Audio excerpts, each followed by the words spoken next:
We're talking Keystone College, Giants baseball. Jamie Shevchik with us here. That's another year, and here we go. The weather's been crazy. You go from last week, I think you played 9 games, to this week, you haven't played any, right? No, not this week. Got rained out. Last week we played 7 games in 5 days, and we added 2 JV games on Saturday, so we ended up playing 9 games in 6 days. A lot of baseball. Let's talk about your trip south and how things started out here for the Giants. We opened up in Myrtle Beach, South Carolina. We went down there for a weekend. We spent 4 days there. We played 4 games. Historically, we never come out of the gate strong. It seems like we always struggle in the beginning. So we went 1-3 in South Carolina, home for a week. Went down to Florida for 9 days and turned it around down there. Came back out of Florida 6-2. So now we're currently sitting at, I believe, 16-5.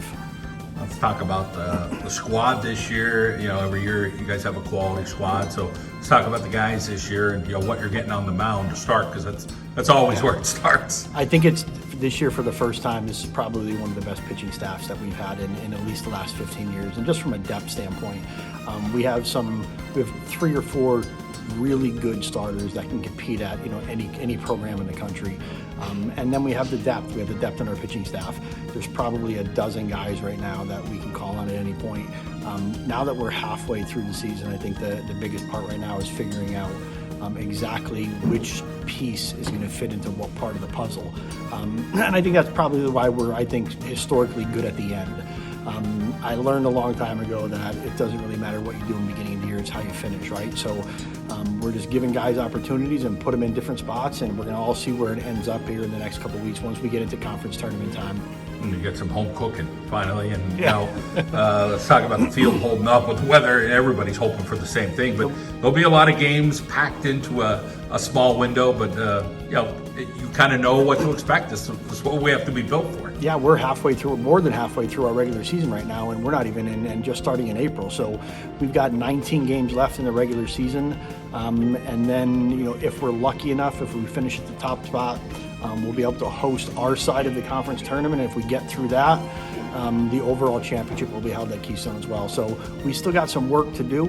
These next 2 weeks is where we're really going to be tested. We're going up against Penn State Harrisburg and University of Scranton, who's having a great year. Misericordia is having another great year. So this is where we're truly going to get tested to see what exactly type of team we're going to have. How about the type of leadership you have this year? Let's talk about your seniors and some of the experienced players. It's a great group. It's a great mix. I thought it was, I still think it's one of our better freshman class, albeit a small freshman class we had this year.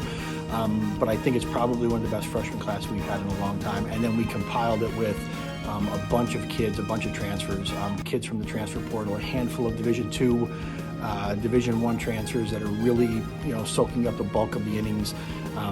But we've got a really good mix right now of older veteran guys and a bunch of young guys, and some of those young guys are contributing. So to me, it just feels like it's the right mix of what it takes to possibly make a run here. There's always a guy or two that surprises you every year. Like, hey, I saw this guy and I thought, well, he's pretty good, but man, in person, is there a guy or two who kind of made a little splash this year? I think so. We have a freshman catcher who we really didn't think was going to crack into the starting lineup, not for another year or two, but he's kind of solidified himself as our number 2 catcher and has been seeing a lot of playing time. And then we've got a handful of guys. One of the guys that you're going to talk here to today, Sean Brennan, a transfer kid from Lock Haven, who's turned out to be probably, if not one of our best arms that we have, and he's off to a great start. So there's been a couple surprises. We're still trying to figure out again, halfway through the season, what those missing pieces might be. You are a guy filled with baseball all year. But there's people that just don't have other things they do. Some people don't golf, some people don't fish, some people don't know what to do with themselves. And I don't know, there's always that balance, you're going crazy.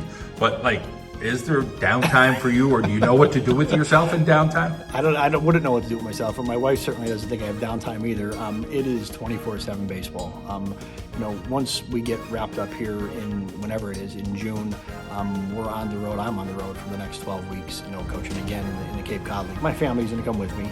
To me, that's probably one of the best 10 jobs in the world, is to be a Cape Cod League manager. I get to go to the field every day. My wife and kids get to go to the beach every day. And it's probably, like I said, to me, I don't know if I would want to do anything else. Do that for 12 weeks, back at it the fall. My downtime comes probably November and December, those 2 months. But it's probably why I'm still married as well, too. Let's talk a little bit about,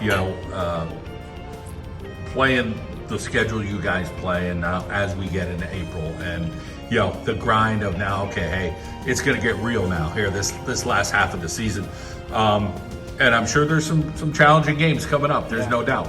But let's talk a little bit about what you're looking forward to here in April as you get into May, and hopefully, like you say, if things go the way we would hope that they could go, then you guys will put yourselves in a pretty good position. I think we're just looking for the consistency of being outside right now. It's hard to...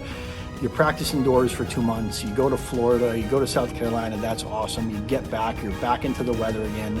So you're indoors, we're gonna spend probably all week this week indoors.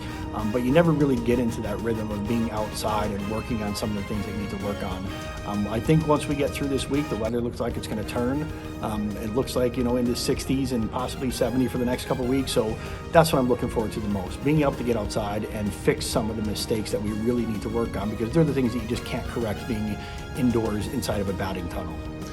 These guys coming from all over the place to go to Keystone to play baseball. Talk about there's more than baseball, Keystone, when you're getting these guys kind of in a routine, giving them life lessons, and then keeping those relationships.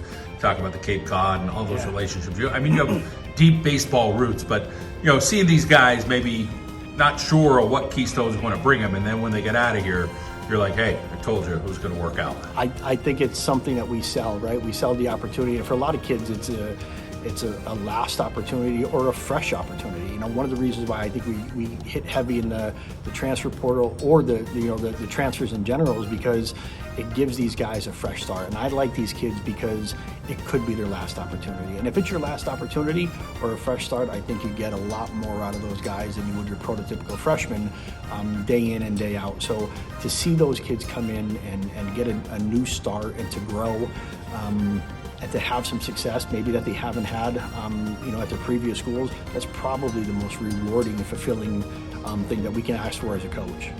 Coach, we're rooting for you all the time. Good to see you, and go Giants. Thanks, John.